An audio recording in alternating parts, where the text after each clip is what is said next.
Guys, maglilinis na ako yung pinaglutuan ng tinapay dito. Pagkatapos sa gamit, linisan ko. Ito, hugasan ko na.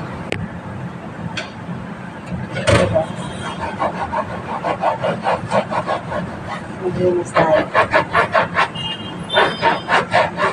Pinasin natin kalat mo, linisan mo. Ganun yun. Kaya, ano namin dito, kung ano ang ginagamit mo, ito ang maglilinis. Ganun. Hindi pwedeng iwanan mo. Iiwan mo yan, may namang gumagawa. Linisan mo ba? Kaya, linisan mo nila. Ikaw man ang nagamit.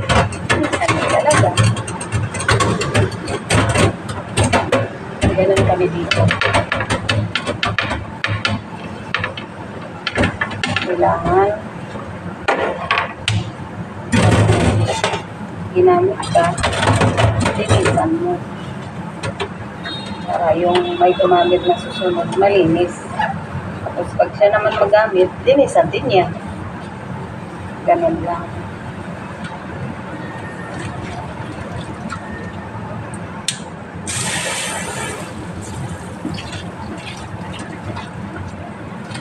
Niluto ko kanina yung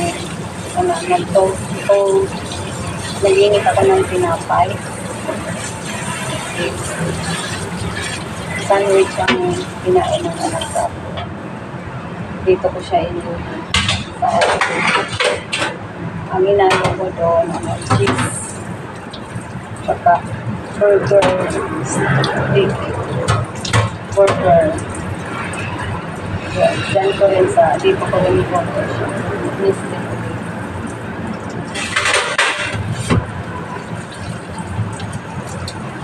Kailangan natin linisan ang pinaglutuan mo. Luto mo, init mo. Parang ano lang yan. Pakuran mo, linisan mo. Ganon.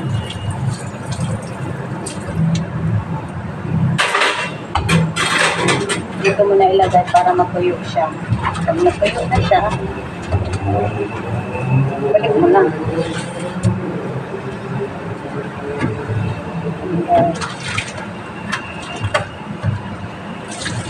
Mag-ano na lang tayo guys.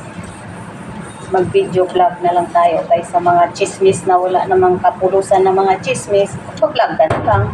At least, habang nag-vlog ka, mapansin din yan, magkapera ka pa. Kaysa chismis, wala kang mapala. Linisan natin.